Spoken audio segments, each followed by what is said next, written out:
Day 6 in a third world country's prison.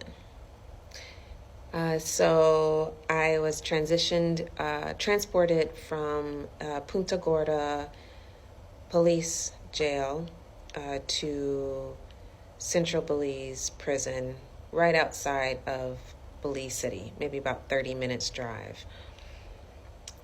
This is my first full day in prison, and around 5 a.m. I wake up. I have to go to the bathroom. So I climb down, and that's when I first realized there's no sink. On top of that, the toilet, which is in the back of my cell, there's no privacy. I can look over across the hallway and look straight into my neighbor's cell.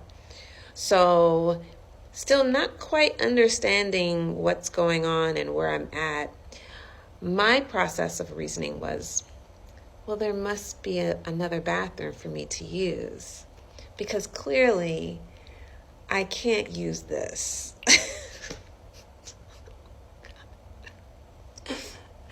So, still quite ignorant and not quite clear where I'm at and what's going on.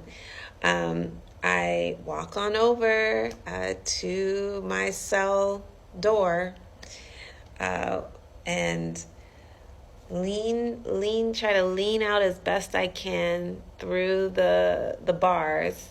And I look down at the far end where the female prison guard's office is. And I stick my hand out into the hallway and I begin waving. Excuse me. I'm like whispering, excuse me, I have to use the bathroom. Can you please get me so I can go use your bathroom? Because of course, you're not going to expect me to go back here and use this toilet where everyone can see my lady parts, and there's no sink for me to wash my hands in. After about 10 minutes and my urgency to use the restroom forced me to realize that I was going to have to go back there and expose my lady parts and use the bathroom. So I went ahead, I went to the restroom, and I used my drinking water the bar soap that they gave me the night before to wash my hands over the sink. Not the sink, over the toilet, which I turned into a sink. I did not put my hands in the toilet to wash my hands, just for clarity. I took my drinking water, poured it in my hand while I was holding my soap, and then used my drinking water to pour the water off my hands into the toilet. Just for clarity there. I don't want there to be any misunderstanding. So I went ahead, climbed back into bed, passed out. At 6 a.m., all the lights went on in the women's jail. At approximately 7 a.m.,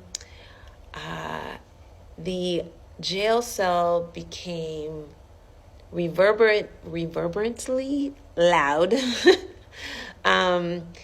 Apparently there were speakers all along the outside of our prison cells in the hallway, and those speakers were turned on at full blast, and Belize morning radio show came on to wake us up.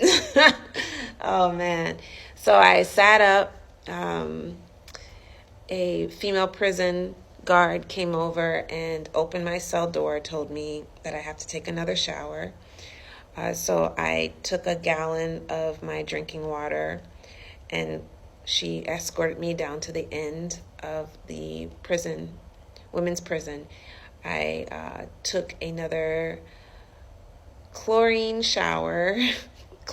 water shower, and then used the drinking water, the gallon of water, to pour the soap off and rinse myself off. They put my clothes back on because I didn't have any other clothes to put on, and went back to my cell. Not too long after that, two women came. They looked like they were prisoners themselves. One woman was pushing a wheelbarrow, and in the wheelbarrow there were two huge buckets. Typically, they're buckets that you use to paint, like paint a house or paint the inside, the walls in your home. But in these two buckets, there was one was black bean soup, and the second was what they call morning tea, which was hot water with cocoa powder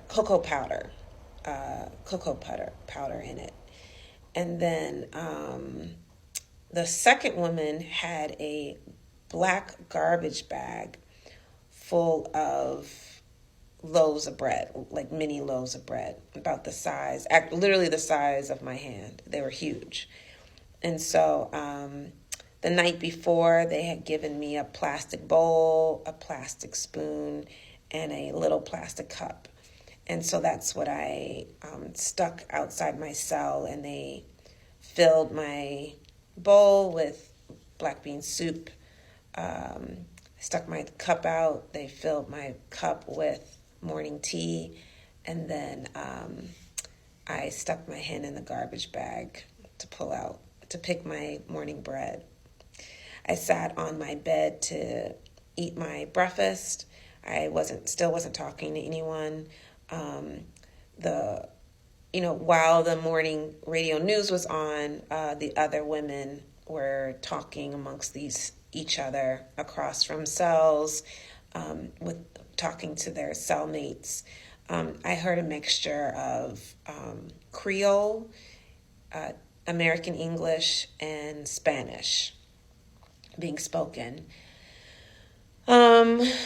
Approximately 11 a.m., I was informed that I would not be staying in that cell. Thank God, because there's no sink. And the mattresses were so disgusting. They were literally just a mattress with springs, and I refused to examine it the night before, but there were all kinds of stains on it, and it was not comfortable. The springs were like poking me, and I used the blanket they gave me just to cover it and just lied on the blanket. I didn't even want to think about it. So I was relieved that I knew that I was moving. The cell kitty corner to me, one of the women was getting out. She had just spent about 3 months in the Central Belize prison. She was pregnant. I think she was actually due in 2 months. And she had to spend 3 months in prison because she was not able to pay her rent. And so because she got so far behind on her rent, she got arrested, and the judge made her spend 3 months in Belize Central Prison. And the expectation is that after she gets out, she needs to pay that back rent, or they'll put her back in prison. So she left, got escorted out, and I was escorted into the cell that she was in. It was so much better. And that's, it was so much better than what I had.